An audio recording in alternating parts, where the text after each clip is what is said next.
Mungkin tak banyak yang mengetahui bahwa Kabupaten Ogan Ilir 35% merupakan wilayah perairan sungai dan rawa. Jadi tak heran jika Kabupaten Ogan Ilir menjadi salah satu penghasil ikan di Provinsi Sumatera Selatan.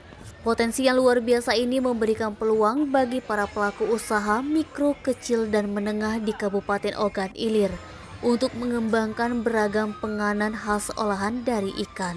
Salah satunya mie ikan yang baru pertama kali dikembangkan di Provinsi Sumsel. Seperti dilakukan Emi Rahmawati SPI yang merupakan founder mie ikan Kabupaten Ogan Ilir. Menurut Emi, latar belakangnya mengembangkan penganan olahan ikan ini semata-mata untuk memanfaatkan potensi unggulan yang ada di Kabupaten Ogan Ilir, bahkan Provinsi Sumsel. Mereka selalu dipacu oleh Kepala Dinas Perikanan Kabupaten Ogan Ilir untuk selalu menciptakan inovasi-inovasi tersendiri. Hasilnya, inovasi mie ikan dari Kabupaten Ogan Ilir ini merupakan yang pertama di Sumsel. Menurut Emi, saat ini produksi mie ikan Kabupaten Ogan Ilir ini masih sebatas produksi rumahan untuk kalangan tertentu saja. Adapun ikan-ikan yang diolah menjadi mie ikan yakni patin, lele, gabus, dan ikan ruca. Perharinya, Emi bisa memproduksi paling tidak 10-20 kg mie. Akan tetapi, jumlah itu biasanya dicampur dengan mie sayur, buah, dan mie original. Pada tahun 2023 ini, kata Emi, Dinas Perikanan Kabupaten Ogan Ilir sudah membentuk kelompok untuk mengembangkan mie ikan. Ada 10 UMKM yang tergabung di dalam kelompok binaan Dinas Perikanan Kabupaten Ogan Ilir ini. Emi dan rekan-rekan akan menjadi perintis produksi mie ikan di Kabupaten Ogan Ilir bahkan di Provinsi Sumsel.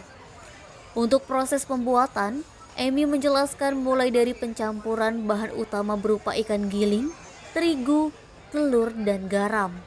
Adapun konsentrasinya sebesar 40-60% di mana ikan mendominasi. Untuk bahan mie ikan ini Emi memastikan tanpa pengawet, pengenyal, dan bahan sintetis. Mie yang diproduksi ini masih mentah atau segar, jadi bisa disimpan di dalam freezer. Kedepan, melalui kelompok binaan Dinas Perikanan Kabupaten Ogan Ilir akan berinovasi untuk memproduksi mie ikan kering, sehingga jangkauan pemasarannya lebih menjangkau ke seluruh Indonesia. Salah satu manfaat mie ikan, menurut Emi, bisa mendukung program pemerintah untuk mencegah dan menurunkan stunting atau gizi buruk. Karena mie ikan ini bisa menjangkau seluruh lapisan, mulai dari anak-anak hingga ke dewasa. Mie ikan ini bisa menjadi alternatif mie yang beredar di masyarakat dan bisa menikmati ikan dalam bentuk yang berbeda. Eti, Sumek.co melaporkan.